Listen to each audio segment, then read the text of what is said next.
Hola, muy buenas tardes a todos, espero que se encuentren muy bien. Esta es mi actualización de la situación del frente en la guerra de Ucrania para el día 5 de mayo de 2024. Y el día de hoy tenemos información sobre bastante movimiento a lo largo del frente, específicamente en todo lo que es el área de Donetsk, donde se han visto movimientos ucranianos, movimientos rusos, capturas ucranianas, capturas rusas, así que hay mucho que comentar acerca de todo aquello. Pero también, cuando terminemos de hablar de lo que es el frente, vamos a pasar a hablar sobre distintas noticias y distintos reportes, información, declaraciones, etc. Todo que tiene que ver con la guerra, porque hay declaraciones bastante llamativas que vamos a comentar hacia el final del video. Pero sin perder más tiempo me gustaría ir directamente a todo lo que es el área de Donetsk. Y como pueden ver, hay mucho movimiento, hay muchos reportes acerca de qué está ocurriendo, pero me gustaría empezar con lo que es el área de Krasnogorivka. Antes de comenzar, sí, me gustaría recordarles que la mejor manera de apoyar el canal es a través de la suscripción, así que si es que me ven hace tiempo o si es que son relativamente nuevos en el canal y les gusta el contenido y no se han suscrito todavía, bueno, eso sería una tremenda ayuda, el suscribirse. Como lo hemos comentado en el pasado, Krasnogorivka es uno de los bastiones que mantiene Ucrania en Donetsk, una zona que se ha ido fortificando hace mucho tiempo y una zona desde donde hemos visto que los rusos están intentando entrar también hace mucho tiempo. Explicando un poco lo que ha ocurrido en el último tiempo, vimos como hace unos meses, si es que no me equivoco, los rusos lograron entrar en Krasnogorivka, pero luego fueron expulsados por las fuerzas ucranianas. Luego lo que vimos es que después de un tiempo volvieron a intentar este ingreso, lograron tomar ciertas partes del pueblo y eventualmente han ido capturando gran parte de lo que es el sur de Krasnogorivka y también lograron romper con ciertas fortificaciones que se mantenían desde el 2014-2015, si es que no me equivoco, para ir avanzando hacia lo que es el este de Krasnogorivka, que todo lo hemos comentado acá en el canal. Quienes me vienen siguiendo hace un tiempo saben perfectamente que ese es el caso. Y eventualmente lo que se comenzó a ver es que se comenzaron a dar combates muy intensos por lo que es la zona industrial de Krasnogorivka. Y se comentaba bastante, y lo comentamos acá en este canal, que estos combates iban a ser muy intensos, probablemente combates muy, muy duros, muy costosos para ambos bandos, y que probablemente no veríamos mucho en términos de avances de manera más inmediata. Y vimos cómo eventualmente Rusia capturó ciertas posiciones, luego Ucrania atacaba, había contraataques, ataques rusos, etcétera, etcétera. Y después, por una cantidad relativamente larga de tiempo, algo así como una semana, no hubo más información acerca de qué estaba ocurriendo en Krasnogorivka. Pero el día de ayer, durante el día de ayer, creo que unas 2 horas después de que subí mi video del día de ayer, se liberaron estas imágenes que les voy a mostrar acá, donde podemos ver que hay un soldado ruso en uno de los techos de toda esta zona que termina mostrando la bandera, y eso confirmó la toma rusa. Después esta imagen fue geolocalizada en una de las zonas más periféricas hacia el norte de esta zona industrial, lo que confirmó que ha confirmado que las fuerzas rusas han tomado efectivamente esta zona. Luego vimos cómo distintas fuentes rusas comenzaron a replicar esta información, luego vimos cómo fuentes ucranianas comenzaron a replicar esta información, etcétera, etcétera. Pero en general se entiende que ahora los rusos se han hecho con toda esta zona industrial, lo cual, como lo hemos comentado en el pasado, es una captura muy importante, debido a que se supone que, bueno, no solamente esta zona está en el centro, en el corazón de lo que es el pueblo de Krasnogorivka, sino que también se supone que iba a ser uno de los bastiones defensivos más importantes de las fuerzas ucranianas en esta batalla. Y vemos que eventualmente, o que finalmente, los rusos ya han capturado toda esta zona, dejándoles el espacio no solamente del centro de Krasnogorivka, sino que también les dejan en el control de lo que es probablemente la zona defensiva más formidable que estaban manteniendo las fuerzas ucranianas en este pueblo.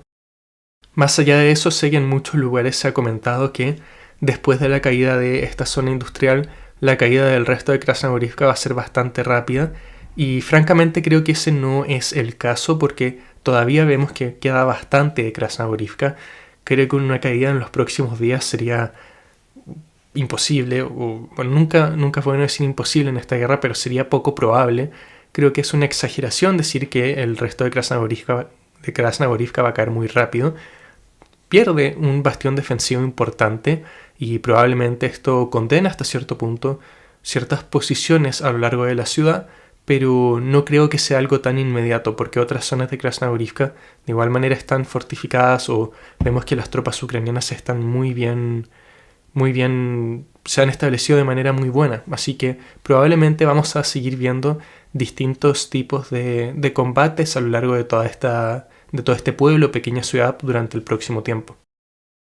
También es probable que los rusos quieran ir ablandando estas posiciones antes de asaltarlas y que veamos un mayor uso de elementos como artillería o las bombas FAB, que normalmente lo que hemos visto en el último tiempo es que cuando los rusos quieren avanzar a lo largo de combates urbanos, de zonas urbanas donde los combates en teoría son muy duros, lo que hacen primero es, por una cantidad de tiempo extensa, ir bombardeando las posiciones para obligar que los ucranianos se retiren o que sufran bajas a lo largo de estas distintas zonas defensivas. Y probablemente ese va a ser el caso. No me sorprendería que veamos que distintas imágenes se van liberando de los bombardeos en la zona de Krasnogorivka. Y la otra posibilidad es que las fuerzas ucranianas simplemente decidan abandonar Krasnogorivka, pero eso también lo veo como algo poco probable debido a que no es la estrategia que estamos acostumbrados a ver por parte de las fuerzas ucranianas y tampoco vemos que las líneas de suministro en Krasnogorivka de momento estén siendo muy amenazadas. Ahora, si es que hay algo que se ha aprendido a lo largo de esta guerra es que muchas veces, es que no hay que descartar nada, porque muchas veces uno se termina sorprendiendo. Muchas veces lo que comentan prácticamente todas las fuentes que puede ocurrir, y aparte lo que la lógica te dice, termina siendo contrario a la realidad. Así que eso hay que tenerlo en cuenta, pero bueno. Y también hay que ver lo que pueden hacer los rusos desde ahora. Como comenté, es probable que se venga, si es que ya no se está desarrollando, que se venga una fase de bombardeo más intenso en Krasnogorivka hacia la parte más al norte. También los rusos pueden comenzar a saltar desde el sur hacia el norte, aprovechando esta captura de estas zonas industriales. U otra posibilidad que podríamos ver es que comience a haber presión desde el este. Como lo comenté cuando este avance ocurrió, las fuerzas rusas podrían tratar de avanzar desde el este y tratar de unir ciertos o algunos de estos ataques con ataques desde el sur para terminar creando dos pinzas que obliguen a Ucrania a abandonar la parte más oriental de todo lo que es este pueblo, para así que las fuerzas ucranianas se tengan que reunir hacia la zona más al noroeste, algo que puede ser favorable para los rusos para poder atacar estas posiciones desde dos direcciones y también para que las fuerzas ucranianas terminen un poco más concentradas y así poder atacarlas y bombardearlas de manera, entre comillas, más fácil. Pero vamos un poco más al norte porque hay que hablar de una captura ucraniana la cual es bastante sorprendente, porque estamos viendo como Ucrania está en una fase más defensiva en todo lo que es el frente de Donetsk. Pero en el último tiempo se han liberado distintas imágenes de fuerzas rusas atacando a fuerzas ucranianas mediante el uso de drones, si es que no me equivoco en este video específico,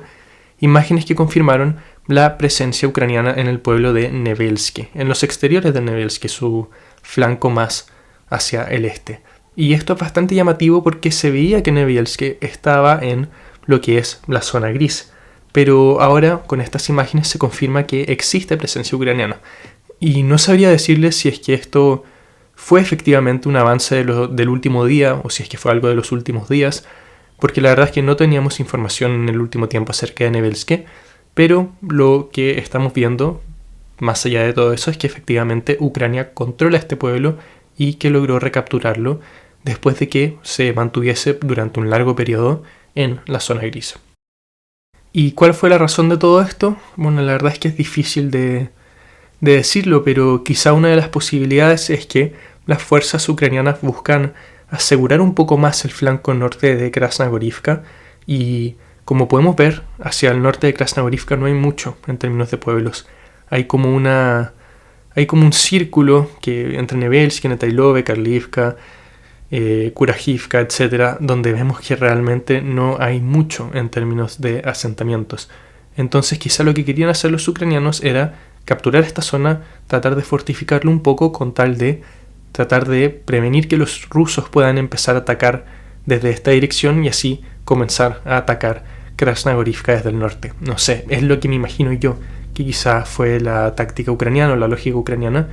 pero la verdad es que no veo muchas fuentes comentando acerca de qué pudo haber ocurrido acá. Pero, en definitiva, lo que podemos confirmar es que Ucrania se ha hecho con el pueblo de Nevelsk en el último tiempo. Antes de volver a lo que es el frente de Donetsk, me gustaría pasar rápidamente a todo lo que es el sur de Ucrania, específicamente a la zona de Jersón, porque de manera también bastante sorprendente tenemos noticias sobre Krinky, donde las fuerzas ucranianas han logrado expandir un poco más su control hacia el oeste de este pueblo, y esto realmente me llama mucho la atención. Lo que se liberó durante las últimas horas fueron ciertas imágenes de drones rusos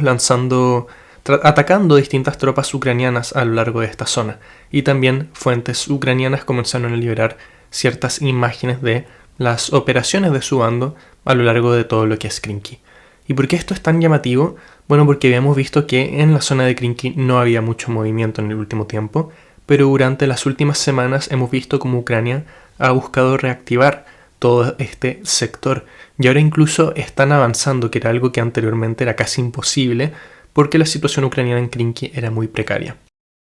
Y esto puede indicar distintas cosas. Puede ser que Ucrania logró de manera exitosa transferir más tropas y más equipo hacia Krinky. También puede ser que Rusia retiró un número importante de soldados y de equipo que estaban custodiando distintos sectores del pueblo con tal de transferirlos a otras zonas del frente, debido a que las operaciones en Krinky ya se habían desactivado, por así decirlo. Pero la verdad es que no hay mayor información acerca de qué está ocurriendo acá. Esta operación en Krinky ha sido bastante rara, porque en un inicio vimos cómo Rusia asaltaba Krinky de manera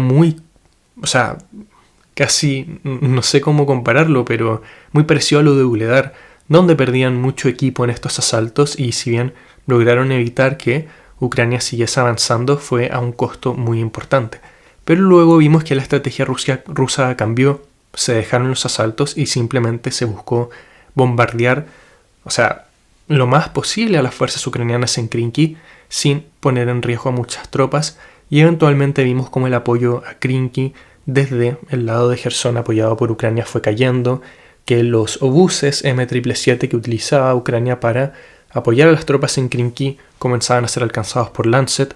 y así vimos como lentamente las posiciones ucranianas en Krinky comenzaron a ceder. Habían muchos reportes acerca de la situación tan difícil que sufrían estas tropas, muchas críticas desde las fuentes ucranianas hacia el alto mando, y eventualmente todo ese cambio de estrategia o cambio de enfoque por parte de los rusos se debió por un cambio en el liderazgo, una reorganización del alto mando de los oficiales que estaban a cargo de la zona de Krinky, de Jersón en general, y vimos que esas nuevas estrategias tuvieron éxito y que incluso se comenzó a reportar en algunas partes que Krinky había caído, algo que no fue el caso, algo que no comentamos acá. También mencionamos que estaba el rumor, pero que no había una confirmación de que los rusos habían recapturado Krinky, y eso se debió porque fue tanta la presión que eventualmente las actividades ucranianas prácticamente cesaron, pero no abandonaron el pueblo. Y ahora todo esto se ha vuelto a reactivar, y veamos cómo se da esta batalla durante el próximo tiempo. No creo que Krinky se pueda convertir en un punto desde donde Ucrania pueda expandir un control sobre Jersón, amenazar ciertas posiciones rusas, que fue el miedo que tenían las fuentes rusas, el bando ruso, cuando ocurrió toda esta operación en primer lugar. Creo que eso ya está descartado. Creo, en mi opinión, Krinky tiene más que nada un valor simbólico para las fuerzas ucranianas y para el bando ucraniano hoy por hoy. Pero bueno, veamos cómo se va desarrollando todo esto, si es que los ucranianos siguen avanzando o si es que los rusos eventualmente logran expulsarlos. Como les he estado comentando, esta zona se ha reactivado en el último tiempo y puede ser que tengamos noticias cada vez más interesantes acerca de todo este sector en el próximo tiempo. Regresemos rápidamente a todo lo que es la zona de Donetsk, y específicamente quiero ir a todo lo que es la zona de Ocheretine, porque Deep State UA, fuente ucraniana, comenzó a liberar información sobre distintos avances rusos, información que luego fue corroborada por distintas fuentes. En primer lugar, hay un avance en lo que es la zona norte de Ocheretine y la zona más occidental de Arhangelsk.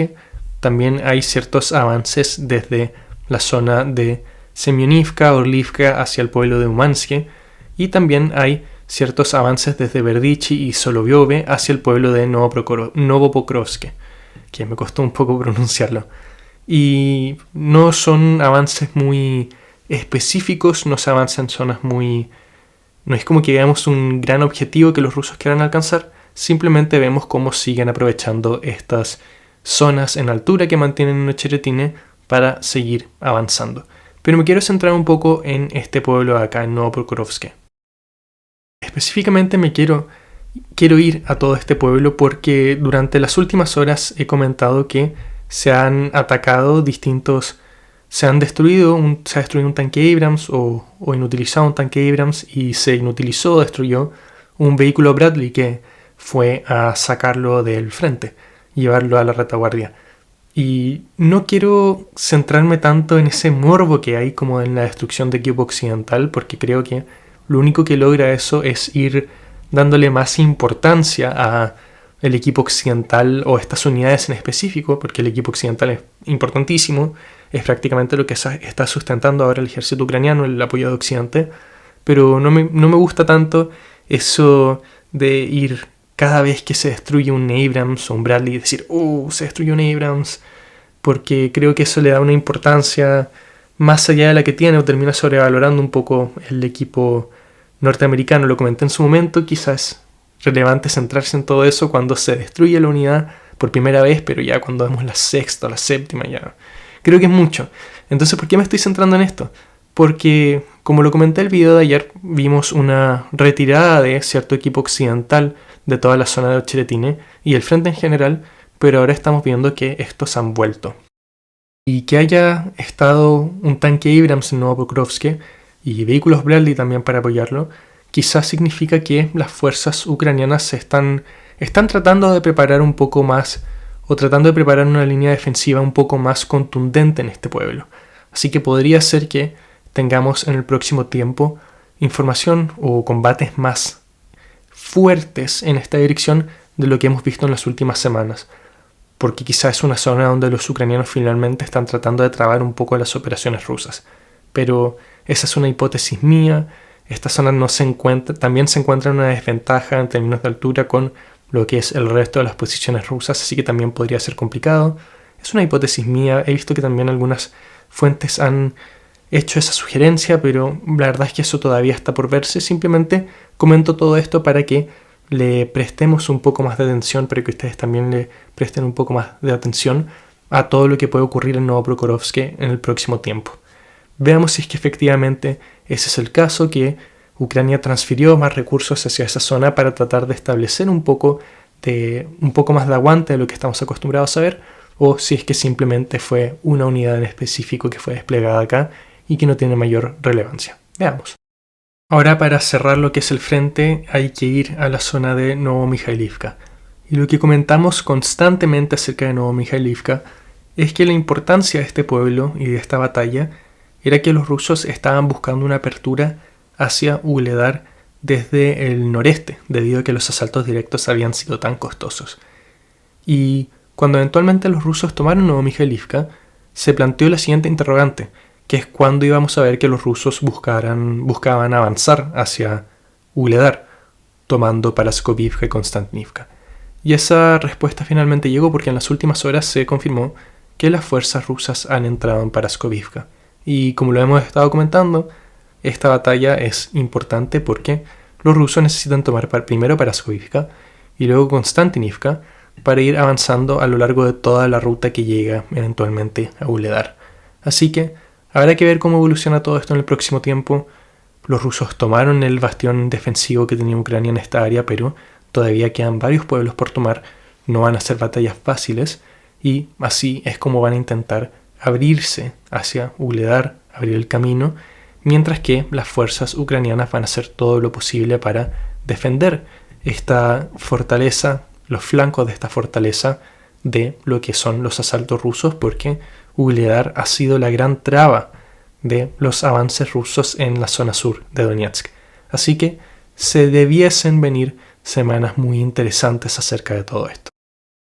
Ya cerrando el frente, me gustaría pasar a comentar ciertas noticias, ciertas declaraciones.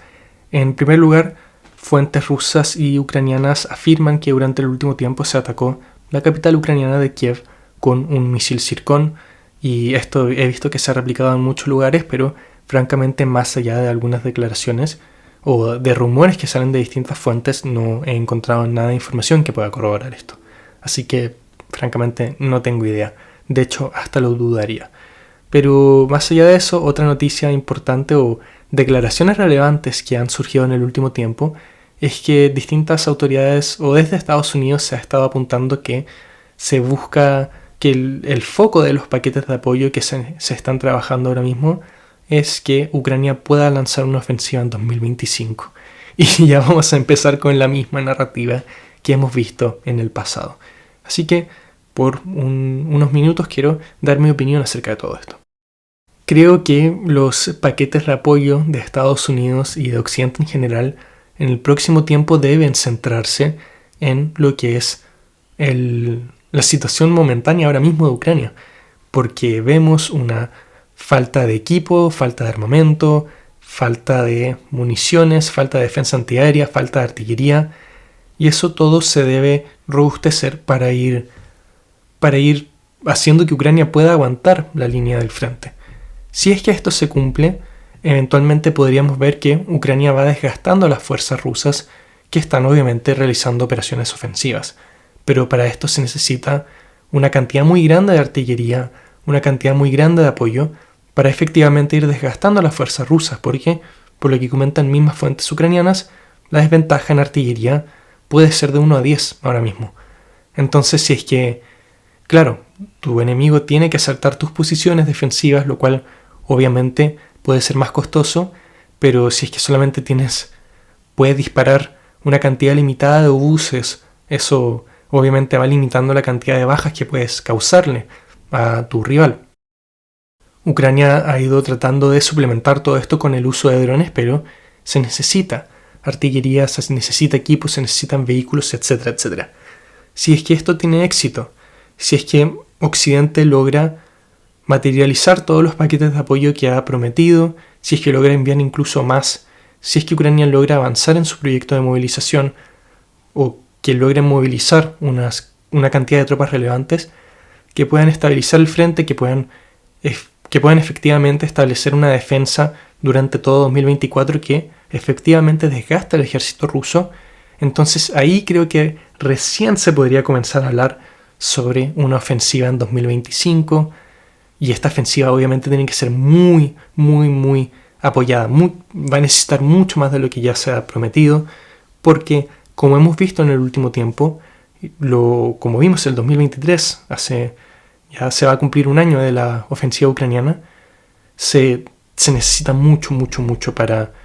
romper las líneas defensivas establecidas por Rusia, para avanzar en esta guerra que se ha convertido en una de desgaste. Los avances en general son lentos, los días de la ofensiva en Kharkov y en Gerson creo que ya son muy lejanos, la cantidad de tropas que tiene Rusia ha aumentado bastante en el frente, y el enfoque de la economía rusa en la guerra también ha aumentado. Así que si es que realmente Ucrania quiere